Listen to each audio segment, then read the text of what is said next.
Lidia, wstawaj. Wstawaj już do szkoły. Mamo, Tak, słucham. dlaczego tu tak nadymiono? Co ty mówisz? Nie ma żadnego dymu. Trzymaj, przyniosę ci herbatkę. Lidia, jak się czujesz? Ja nie widzę.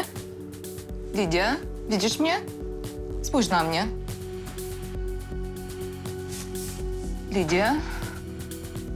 Kosma! Chodź tu szybko!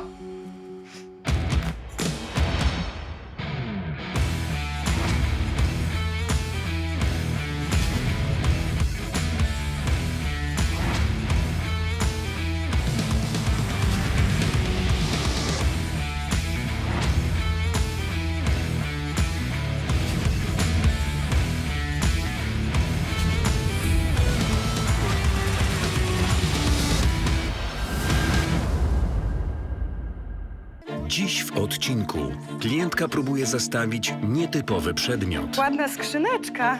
Dzień dobry. W czym mogę... Ładna, prawda? Można w niej chować biżuterię. Beniat, to jest urna. Rodzice pilnie potrzebują pieniędzy na operację wzroku córki. Możecie Państwo poszukać jakiejś prywatnej klinice. A ile to kosztuje? 7 000 za jedno oko. Tak dużo? Korynt zabiera się za organizację ślubu Wojtka i Marty. Najefektowniej będzie, jeżeli państwo młodzi do domu weselnego przylecą helikopterem. Co? Rzeczy? No helikopterem. Ty się chyba szaleju najadłeś. Postradałeś rozum?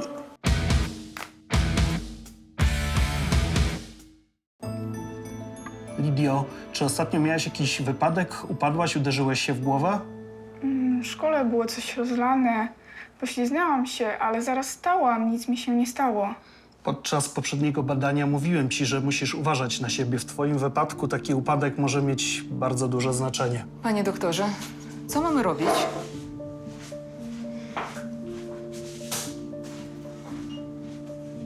Proszę mi przypomnieć, na kiedy mamy wyznaczony zabieg. Za 11 miesięcy? Lidia nie może tyle czekać. Zmiany postępują bardzo szybko. W pewnym momencie mogą stać się nieodwracalne. Będę niewidoma? Nie będziesz.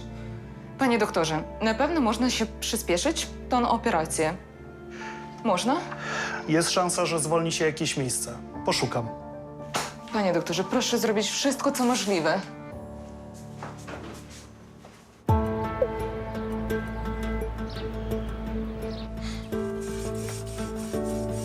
Dzień dobry. Dzień dobry. Mogłabym to u państwa zostawić? Jaka ładna skrzyneczka. O, pewnie na kosztowności. No nie za bardzo. O, z marmuru? Dzień dobry. W czym mogę... Ładna, prawda? Można w niej chować biżuterię. Beniat, to jest urna. Serio? Serio. Próbowałam pani powiedzieć, ale to chyba nie problem. Nie, skąd? Ładna urna zawsze może się przydać. Prawda? Ale ja ją chciałam tylko zostawić. Przecież będzie mi jeszcze potrzebna. Szczególnie jej zawartość, jak nie mam. No właśnie. Czy to są... Tak, Benia, to są prochy. Nie mam nic innego do zostawienia. Mam małą rentę, a muszę pochować Czesia. Ale proszę pani, przecież my nie możemy przyjąć urny z prochami. To tak, jakbyśmy przyjęli w zastaw, nie wiem, zwłoki. A gdyby w urnie nie było prochów? Ewentualnie, gdyby prochy udało się gdzieś przenieść, tak? I urna by była pusta i umyta, to może ewentualnie tak.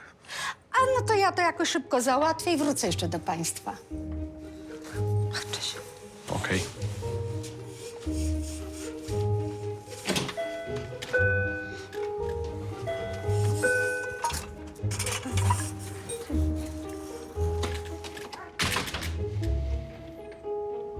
Ja mam nadzieję, że ona nie wróci.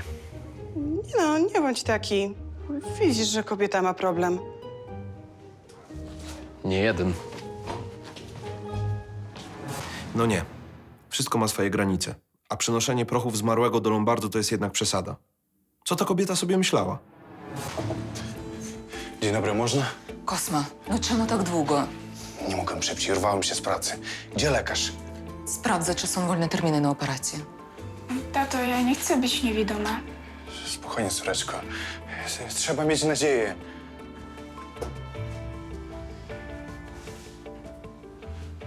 O, widzę, że jesteście państwo wszyscy. Panie doktorze, jak? Znalazło się miejsce? Niestety nie mam dla państwa dobrych wiadomości. Nie udało się przyspieszyć operacji Lidii. Ale za rok może być za późno i zostanę ślepa na całe życie? Nie dopuszczę do tego. Panie doktorze, no musi być jakieś wyjście. Możecie państwo poszukać na własną rękę, poza kontraktem z NFZ-em, jakiejś prywatnej klinice. Prywatnie nawet możemy zrobić to w naszej klinice. Ale jak to? Nie robicie państwo, chociaż macie terminy? Taki system. Niestety mamy zakontraktowaną konkretną liczbę operacji w danym okresie, a chętnych jest bardzo dużo i niestety nie mamy tyle miejsc. A ile to kosztuje? 7 000 za jedno oko. Tak dużo? Porozmawiam z dyrekcją. Spróbuję obniżyć własne honorarium i wtedy być może uda się uzyskać cenę 10 000 za dwoje oczu. 10 000? Nie uzbieramy tyle. Zdobędziemy pieniądze. Proszę szykować miejsce dla Lidii. Potrzebna będzie zaliczka. Będzie zaliczka i reszta też będzie. Dziękuję. Proszę bardzo, polecamy się na przyszłość. Rozliczyłaś pana? Tak. Wiesz co? Ciągle myślę o tej pani, co tę urnę przyniosła. Urna z prochami. Czesio. Ciekawe, pewnie mąż. Nie miała obrączki na palcu, nawet śladu po obrączce. No to może partner życiowy. No, mężczyznom to nieśpieszno do ślubu. A kobieta żyje z takim latami i potem jeszcze musi go pochować.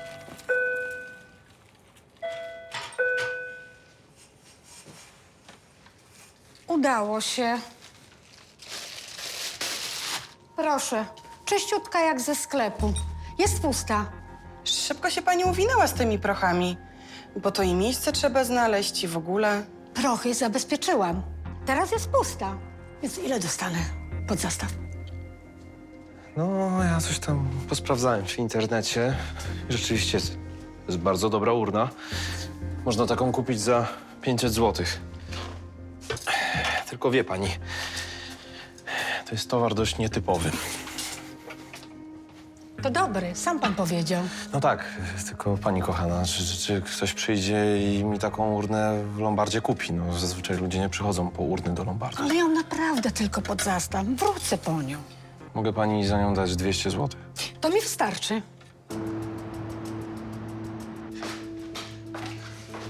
Napij się. Uspokój. Uważaj, bo gorące.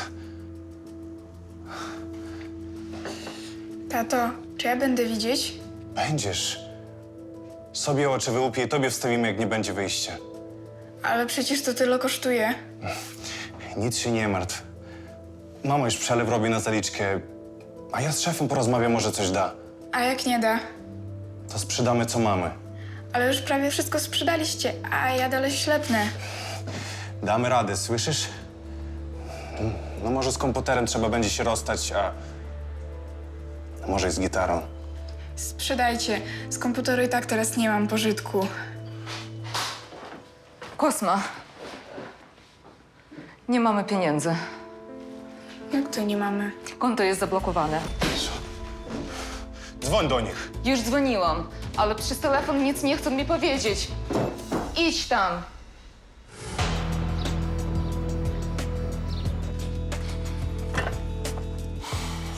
Tu piszą, że jak kupować urnę, to tylko w sklepie. No samochody też się kupuje w salonie, a jednak ludzie biorą z drugiej ręki. Tak, Benia, tylko jak kupujesz używany samochód, to nie boisz się, że ktoś go wyciągnął z grobu. O, już przestań demonizować, przecież ona wróci po tą urnę. Musi jakoś pochować tego Czesia. Mam nadzieję. Dzień dobry. Dzień dobry. Dobry. Przyjmą państwo to? O, ładne. Po prababci? Nie, to po takim jednym, co mi wiele obiecywało, został po nim tylko pierścionek. O, coś tu się rozsypało. Proszę mi to dać. Ja się tym zajmę. To ja panią zapraszam tutaj, załatwimy sprawę, a kolega posprząta. No dobrze.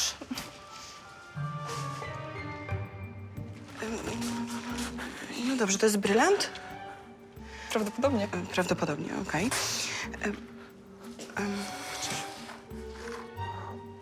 Pan trochę nie przesadza? Żeby się tak patyczkować z popiołem. To ja zrobię wycenę. Będę musiała zrobić próbę kwasową. Niech pani robi. No jakoś tak nie wypadało zmieść tego byle jak. To w końcu były szczątki. No i głupio mi było. A do tego jeszcze ta klientka patrzyła się na mnie jak na wariata. Konto zablokowane. Nic się nie da zrobić, bo jej jakiś cholerny komornik zajął. Nie cholerny, tylko sądowy. To ja zająłem państwa konto, ale muszę zająć też mienie. Panowie, proszę zanieść to do samochodu. Nieście to do samochodu. Przecież ja to muszę sprzedać na operację córki. O tym trzeba było myśleć, kiedy pan długi zaciągał. Jakie długi? Pożyczkę w Ekspresbanku pan wziął i nie spłacił. Spłacam cały czas. Tylko mniej. Dogadałem się z nimi, można tam zadzwonić. To nie ma sensu. Ten dług został sprzedany, a ja występuję w imieniu nowego wierzyciela.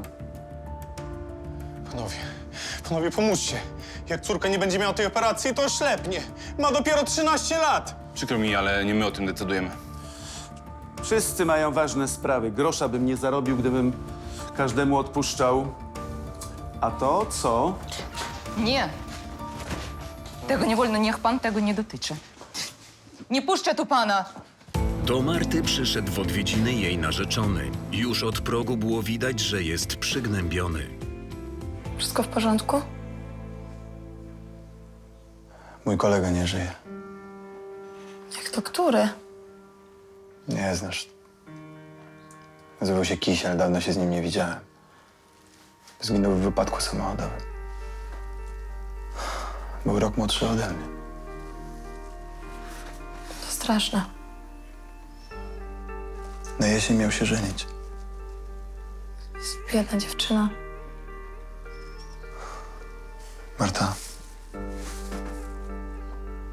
Pobierzmy się. Przecież planujemy, że kiedyś... Ale nie kiedyś. Teraz. Rozumiesz? W tym tygodniu albo w przyszłym. No chyba, że nie masz pewności. Nie o to chodzi, ale zaskoczyłeś mnie. Jesteś dla mnie wszystkim, rozumiesz? No ale ja chyba dla ciebie nie. Wojtek, masz rację. To znaczy, że się zgadzasz?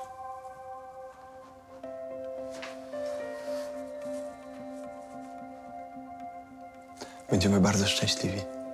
Obiecuję.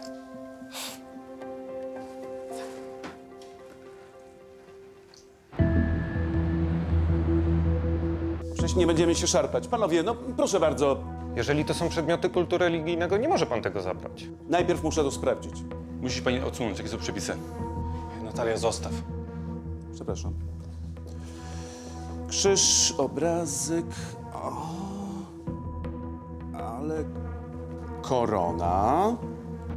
Korona nie jest przedmiotem kultu, to nie jest symbol religijny. Niech pan to zostawia, to jest nasza Proszę korona! Proszę mi to zostawić. No, To moi rodzice biorą ślub. I ta sama korona. Ona jest poświęcona. panowie, no przecież ja nie będę się tutaj z nimi szarpał, no. Ani pani będzie szarpał się z nimi, ani my z panem. Jak mam to rozumieć? Przedmioty kultu nie podlegają windykacji. Ale przecież ona zmyśla. To prawda. Mamy na to dokumenty, możemy wszystko sprawdzić. W kwestiach spornych musi pan wystąpić do sądu, my nie jesteśmy do rozstrzygania. Dziękujemy wam. To jest jakaś kpina. Panowie, proszę wynieść elektronikę.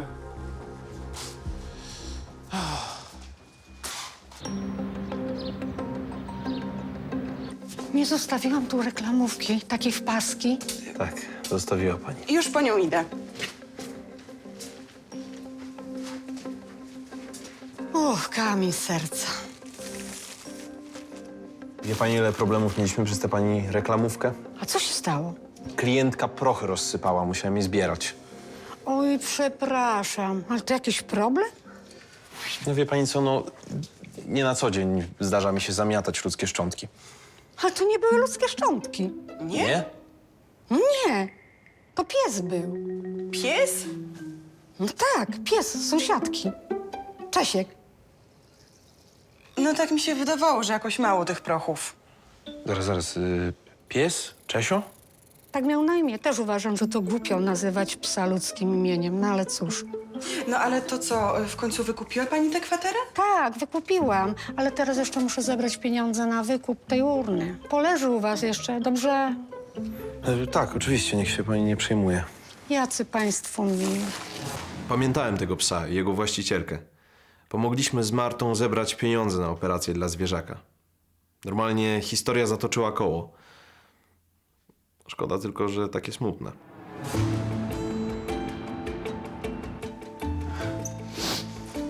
Pojechał. Co teraz będzie? Trzeba pieniądze znaleźć. Sprzedać coś. Ale co? Co było wartościowe, wszystko zabrał. Nawet gitary Lidii. Nic już się nie da zrobić?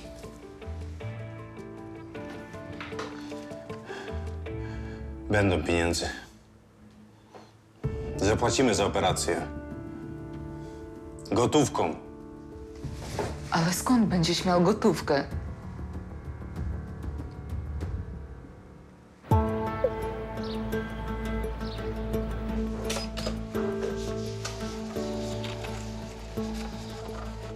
Dla pani paragon, dziękuję bardzo, do widzenia.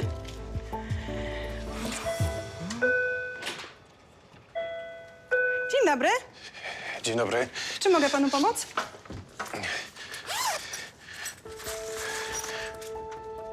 Korona? Prawdziwa? No jak pani widzi, Ale to po jakimś królu? po moim pradziadku. Pana pradziadek był królem? Był baciuszką, to znaczy księdzem prawosławnym. A, popem. No nie mówi się już pop, to nieładnie. Przepraszam, no ale nie powie mi pan, że teraz księża prawosławni to w koronach chodzą. Nie chodzą, one służą do ślubu. Chcę ją zostawić, można? No prawie wszystko można. Benia, daj mi próbę kwasową. No, korony to jeszcze nie mieliśmy. A do tego wyglądała na zabytkową. To było niesamowite. Rzeczywiście, praca w Lombardzie dawała więcej satysfakcji niż w muzeum. Próba 585. A nie ma śladu na koronie. Tak pan pocierał. No spokojnie, jak coś to wypolerujemy. Nie widać śladu. A do czego się używa takiej korony? Bo u nas w kościele to nie ma czegoś takiego. Trzyma się nad głowami albo nakłada się na głowy nowożeńców. O, fajnie. Piękny zwyczaj. A skąd pan ją ma? Mój pradziadek zginął śmiercią męczeńską. Naprawdę? No ale mówił pan, że był popem. Znaczy tym, batiuszką. Bo był i bolszewicy go żywcem piłą na pół przycięli. O Jezu. Cerkiew złupili, ale potem się popili i udało się uzyskać koronę. Rodzina uciekła z nią do lasu i tak do dziś jest z nami. No dobra, wie pan co, ja nie jestem specjalistą od sztuki sakralnej, więc będę musiał zasięgnąć porady konsultanta. Ale mnie się śpieszy. Córka może wzrok stracić. Ja wszystko rozumiem, ale bez opinii eksperta ja nie wiem, ile panu mogę zapłacić. Ale ile to potrwa? Postaram się to załatwić jak najszybciej. Nigdzie pan pieniędzy szybciej nie dostanie niż u nas. Myślę, że wyrobię się do jutra. Widziałem, że człowiek był w potrzebie. No, gdyby nie był, to pewnie nie pozbywałby się tak cennej pamiątki. No ale nie mogłem ryzykować. Następnego dnia rano ku zdumieniu Beni do Lombardu zamiast Lolka przyszedł Kazimierz. Dzień dobry. Co szef tak wcześnie? Aha, dzień dobry, Benia. A wiesz, Lolek musi się rozejrzeć za tym specjalistą od korony. Ale to ciekawa historia, co? Niesamowita. Taki skarb od 100 lat w Rocinie. No tylko ciekawe, czy ten skarb trafił do nich legalnie. No, ten pan mówił, że... Benia, opowieść nic nie kosztuje. Wszystko można wymyślić, tak? Chodź, zapraszam. No. Dzień dobry, szefie. A dzień dobry, dzień dobry. To jest ojciec Cyryl. Bardzo mi miło. Ojciec Cyryl jest księdzem prawosławnym i specjalistą od sztuki sakralnej, więc myślę, że nam pomoże. Bardzo się cieszę. Zapraszam księdza, proszę. Proszę, proszę, proszę. Bardzo się ucieszyłem na widok tego księdza. Wreszcie pojawiła się osoba, która mogła rozwiać moje wątpliwości. Jedna wieś pod Mińskiem została zniszczona. A cerkwi to większość. Ten pan mówił, że jego pradziadka to piłą na pół przecięli. Straszne rzeczy działy się w tamtych czasach. I niejednego przecięli. Jak ten pradziadek się nazywał? Nie mówił. A ta wieś jak się nazywała? Też nie mówił. No to trzeba spytać. Dobrze byłoby wiedzieć, czy tej korony ktoś nie poszukuje. Rzeczywiście to dobry pomysł. Sprawdzę polskie i białoruskie rejestry. A właściwie dlaczego ten pan chce ją sprzedać, skoro ona taka cenna jest dla ich rodziny? Podobno jego córka jest bardzo chora. Grozi jej ślepota. Dla ratowania dziecka każdy skarb się odda. No tak, tak. No dobrze, no to jedźmy tam. Sprawa jest pilna, tak? Zbieramy się. A ty, Lorek, sprawdź te wszystkie rejestry. Pół godziny później Kazimierz oraz ksiądz Cyryl poznawali szczegóły niezwykłej historii rodziny Antonowiczów. To pan jest prawnukiem świętego? Jak to mam rozumieć, że co? W kościele prawosławnym kanonizowano niektórych duchownych, którzy zginęli męczeńską śmiercią z rąk bolszewików. A o śmierci pana pradziadka słyszałem. To mój dziadek. Zostali z matką, a moją prababką zesłani, zanim przyszli bolszewicy. Dlatego przeżyli. A to nasza korona. No tak. Proszę księdza, a jak to wygląda od strony prawnej? Ta korona jest relikwią po świętym przodku pana Kosma. A, także pan jest prawnym właścicielem, tak? Jeżeli nie figuruje w żadnym spisie dóbr zaginionych, to tak. Swoją drogą to niezwykłe, że korona uchowała się przez tyle lat. Więcej już jej nie uchowamy. To ostatnia wartościowa rzecz, jaką mamy. Resztę zabrał komornik na spłatę pożyczki. Ludzie często stawiają lombardy na równi z firmami, które udzielają szybkich pożyczek.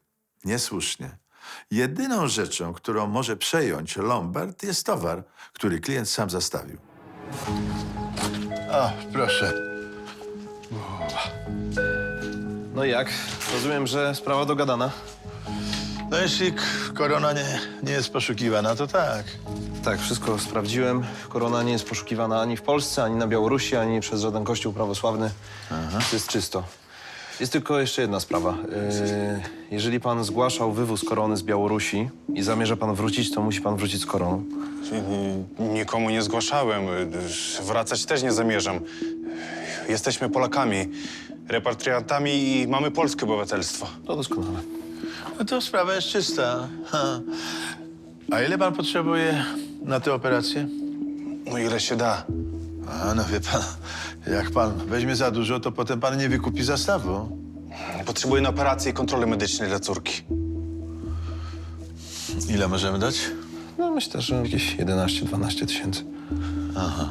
O, wystarczy? No powinno. No to zapraszam do biura. No i znów przydała nam się wiedza Lolka. Odkąd go zatrudniłem, nie zdarzyło nam się stracić na transakcjach zabytkowym towarem. Cześć, mamo. O, cześć, co ty tak wcześnie? No, jedne zajęcia mi wypadły. A, to dobrze się składa, bo chciałam z tobą pojechać na zakupy dzisiaj, co? No to super. Chyba tata.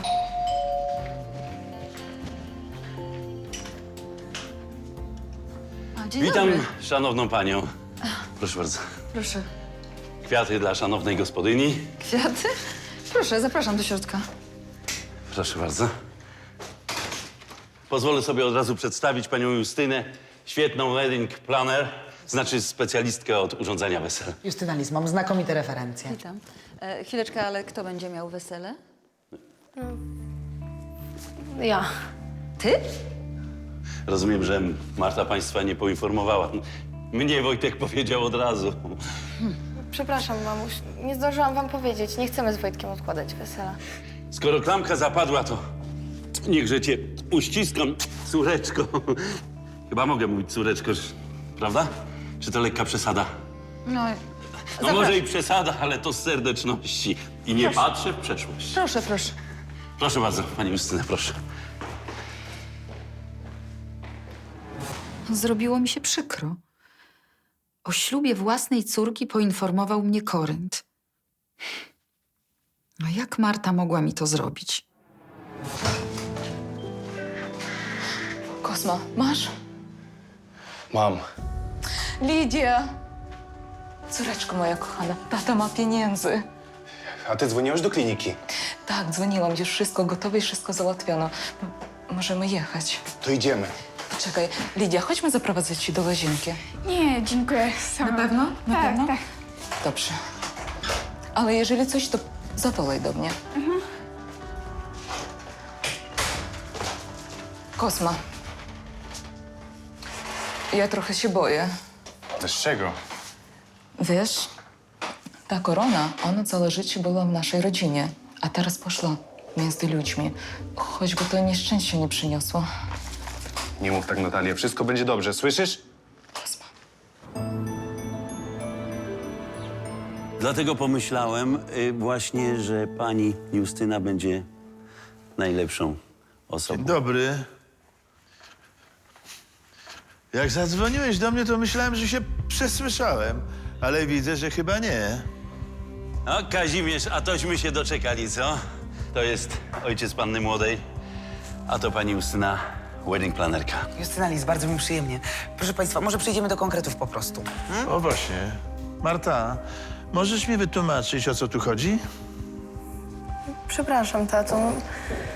Miałam wam powiedzieć. Może to Wojtek się pospieszył i za wcześnie mi powiedział, a ja w gorącej wodzie kąpany, ale jak to się mówi, Kaziu, mleko się rozlało. Jeszcze się nic nie rozlało. Młodzi się kochają, nie ma na co czekać. A mnie spieszno do wnuków. My już mamy. No właśnie. Ja też bym chciał. Słuchajcie, to wesele to musi być tip-top. Najlepsza sala, catering z górnej półki, hotele dla gości. No, oddajmy może głos pani Justynie. Czułem się jak obcy we własnym domu. Korynt sobie wszystko zaplanował, a ja i Becia byliśmy tylko dodatkiem do tej imprezy. W związku z powyższym uważam, że sala powinna być na 300 osób. Co? Sala na 300 osób? No nawet jeżeli będzie tylko 200, to przynajmniej będzie luźno, prawda? Ale skąd my weźmiemy tylu gości? Przecież nie mamy tak licznej rodziny. No właśnie, pan chyba też nie ma. Na weselu syna powinno być wielu ludzi, wpływowych. Pan też na tym skorzysta. Ale to chyba nie jest biznes. To jest ślub, prawda? Uroczystość. No właśnie, powinna być okazała. No, najefektowniej będzie, jeżeli państwo młodzi do domu weselnego przylecą helikopterem. Co? Że czym? No helikopterem. Jeśli zrobimy wesele w tym pałacyku, który mam na oku, Koryn, ty się chyba szaleju najadłeś. Postradałeś rozum? Przepraszam, czy ja mam cokolwiek do powiedzenia, czy już wszystko między sobą ustaliliście? nie, no nic nie ustaliliśmy. To tylko propozycje. Oczywiście chętnie wysłuchamy też twojej, Martusiu. Świetnie. Ja bym wolała dorożkę. Co? Chcecie patrzeć na koński zad i na to, co ewentualnie wyleci mu z tyłu? Ale chwileczkę, ja mogę też załatwić dorożkę, nie ma problemu. Nie, no wykluczone. Nie cofajmy się do ery kamienia łupanego. A może najpierw my z Wojtkiem coś między sobą ustalimy, a dopiero później będziemy ustalać coś z wami, no bo na razie to jakoś nie po kolei. Oczywiście, wy jesteście najważniejsi, ale błagam, nie róbmy tego byle jak. Dobrze. Tu będzie ładna dorożka. Nie, no ja zwariuję chyba, no dorożka. To było jakieś wariactwo. Wszystko zmierzało do tego, że będę miał w rodzinie swojego największego wroga. Za co mnie to spotkało?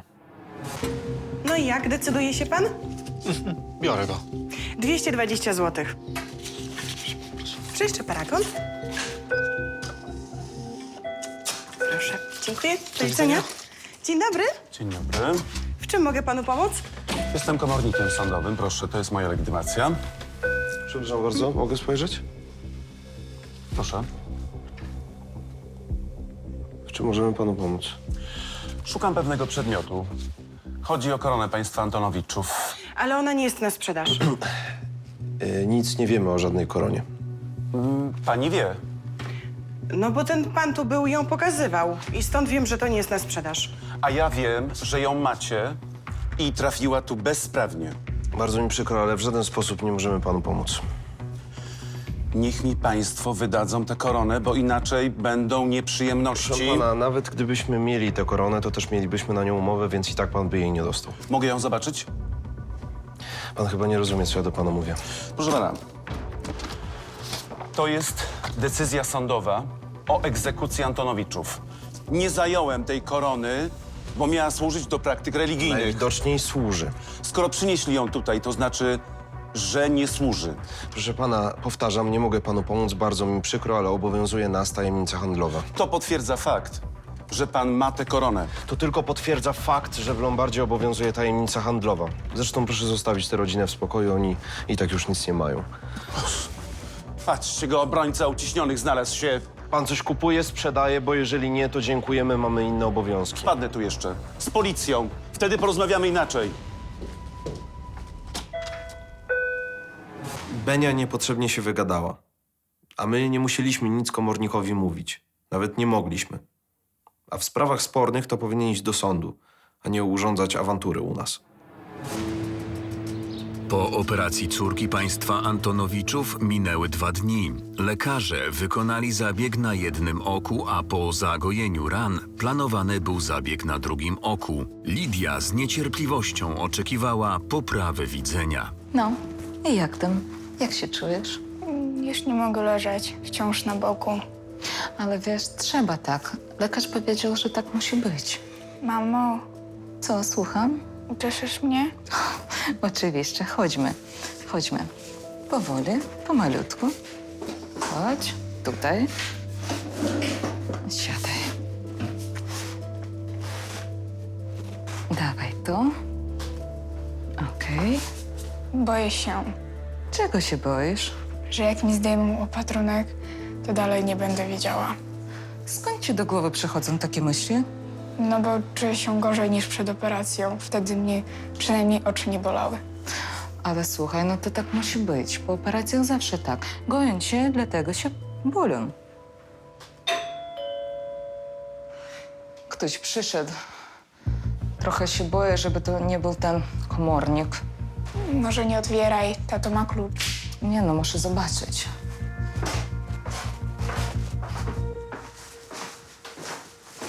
Szczęść Boże. A szczęść Boże, baciuszko. No witam. Zapraszam. Jak się czujesz, moje dziecko? Boję się, że nie będę wiedziała. Będę się za ciebie modlił, dziecko. Dziękuję, księdzu. Może herbatę zrobię? Chętnie, dziękuję. A właściwie z czym ojciec przyszedł do nas? A mam jeszcze taką sprawę do omówienia.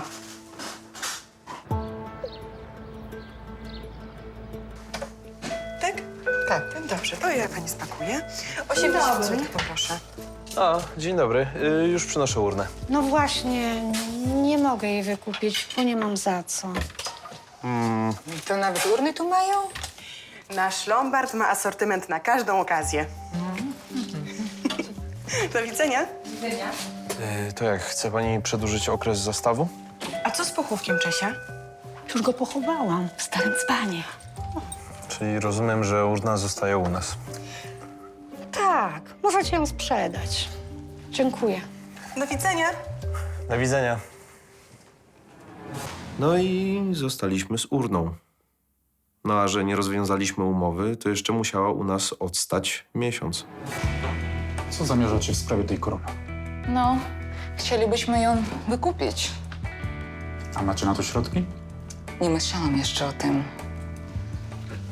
Myślę, że będzie bardzo ciężko ją odzyskać. A szkoda by było, żeby taka relikwia poszła między ludzi. No szkoda, ale co robić? Może znalazłoby się rozwiązanie. Jakie? Tylu prawosławnych przyjeżdża teraz do Polski. Parafie powstają. Jedna cerkiew buduje się nawet niedaleko stąd. I ksiądz tak myśli, że ta korona ma trafić do cerkwi? Taka relikwia scalałaby wiernych. A może nawet święty Porfirion, pradziadek pani męża, został patronem. A to możliwe? Dlatego tu jestem.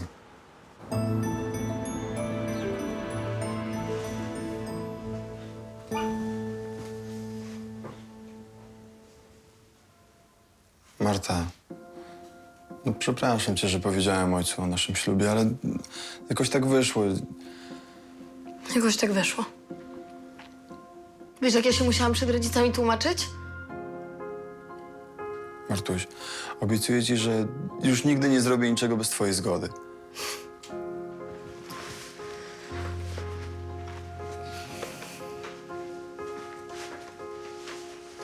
Naprawdę potrzebujemy takiej wielkiej uroczystości? No pewnie, że tak. Nie ma lepszej okazji niż wesele.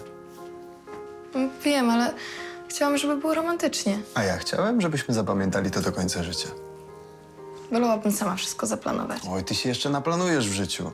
Czego? No jak to czego? Jak umeblować mieszkanie, do jakiego przedszkola wysłać dzieci, Jezu, ty znowu o dzieciach? na jakie wakacje wyjechać. A tymczasem ja nie chcę, żeby moja żona szła do ołtarza zmęczona organizacją naszego wesela. Dlatego nie chcę takiego rozmachu. I właśnie dlatego dajmy to zrobić im, a sami się bawmy. I naprawdę chcesz lecieć helikopterem? No pewnie, że tak. Nigdy tego nie robiłem, a ty? Też nie. No więc to będzie kolejna rzecz, którą zrobimy razem. Wariat. Po pracy Kosma odbył rozmowę z księdzem Cyrylem. Następnie mężczyźni razem udali się do Lombardu. Chciałbym wykupić koronę. Tak szybko? A co to, jakieś wpadły niespodziewane pieniądze? Ksiądz Cyrył był łaskaw pożyczyć. Aha. Pan Kosma zdecydował się przekazać koronę nowo powstającej parafii. Korona znów będzie łączyć ludzi. O, to pięknie, no. No ale co, nie szkoda panu? Mieliście ją w rodzinie ponad 100 lat. Korona pomogła nam opłacić operację Lidii. Niech teraz wróci do ludzi. No, rozumiem. To zapraszam do biura. Byłem zaskoczony tak szybką wizytą pana Kosmy. Korona poleżała u mnie raptem kilka dni. Ale może i dobrze. Głupio zarabiać na świętościach. Tu jest 12 000, które pan Kosma wziął pod zostaw koronę. Co jeszcze się należy? No to będzie razem... niech będzie 50 zł. Nie zarobił pan zbyt wiele. Ja, proszę księdza, nie jestem pazerny. Może to i lepiej, że ta korona pójdzie do wiernych. Pan Kosma nie zostanie sam z problemami. To mogę obiecać.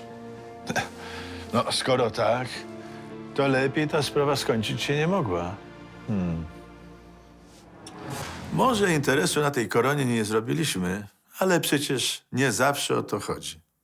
Ważne, że udało się pomóc dziecku, a parafia zyskała relikwię. Powodzenia życzę, wszystkiego dobrego. Dziękuję. Do widzenia. Dziękuję bardzo. Dziękuję. Dziękuję za słowo otuchy. Dziękuję. Ach, Za jakie słowa otuchy on ci dziękuję? Co tu prowadzisz, Lombard czy telefon zaufania? no wiesz, w odróżnieniu od ciebie, to my także ludziom pomagamy. Tak, chyba pozbyć się majątku. A co cię sprowadza? Jak to co? Ślub dzieci. Mam wiele spraw do omówienia. No to chodźmy do mnie do biura. Nie będziemy przeszkadzali pracownikom. Dzień dobry. Kiedy usłyszałem, że Marta i Wojtek biorą ślub, to kolana się pode mną ugięły. No niby nie byliśmy już razem, ale nie sądziłem, że Marta tak szybko o mnie zapomni. Ja tak nie potrafiłem. Ten pałac mi się najbardziej podoba. Piękny ogród. No tak, ale... Słuchaj, Korynt. Marta to nie jest angielska księżniczka, a twój Wojtek to żaden książę. Dla mnie jest. A ja uważam, że przesadzasz. Zróbmy im normalny ślub, no. A po prostu pieniądze im dajmy, będą wiedzieli, co z nimi zrobić. Kazimierz, wszystko zwróci się od gości. Ale ślub to nie jest interes. I tu się mylisz. Ale wiesz, że Marcie się to nie podoba. No. I twoja w tym głowa, żeby ją przekonać. Ale ona jest dorosła. I dobrze wiesz, że ani ty, ani ja nie jesteśmy w stanie jej przekonać. Rodzina powinna się trzymać razem. Korynt, nie bierz mnie tutaj pod włos. Nie jesteśmy jeszcze żadną rodziną. Proszę. Ciekawe, kiedy w końcu zaakceptujesz to, co i tak jest nieuchronne? Jesteśmy na siebie skazani, Kazimierz. Oj, dobra, nie przesadzaj, no. O, chodź, brachu. Ciszej, no. Pracownicy słuchają. Ej, tam. Nie umiałem się przekonać do tego Korynta. Tak już jestem, że jak mnie ktoś raz próbował oszukać, to niełatwo mnie o tym zapomnieć. To na razie. Zamknąłeś kasę? Tak. Lolek? A co ty się tak spiąłeś, jak usłyszałeś o ślubie córki szefa? Wydaje ci się. Nieprawda. Coś was łączyło? Benia, a co za różnica? No właśnie. Co za różnica? To chyba możesz powiedzieć, nie? Tak, byłem z córką Kazimierza przez chwilę. Tyle. No. To na razie. No, dziękuję, cześć. Do widzenia państwu. Do widzenia. To co, zamykamy? Zamykamy. No to ja już będę szła, dobrze? Bo mi autobus ucieknie. Do widzenia. No cześć, papa. Karol, słuchaj. Tak? No wiesz, nie jest jeszcze za późno. Na co? No, moglibyście być jeszcze z Martą razem. Marta już wybrała, z kim chce być. A ty się tak po prostu z tym pogodziłeś? A co, mam ją porwać, siłą przymusić?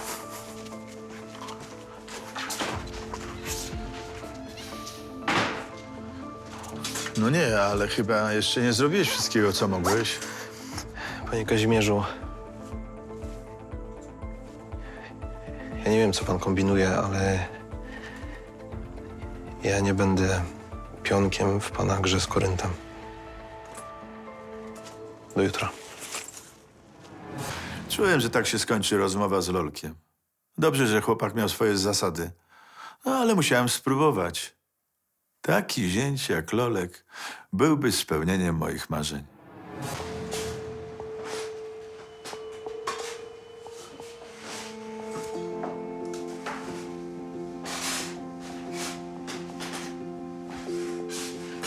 To ty, tato?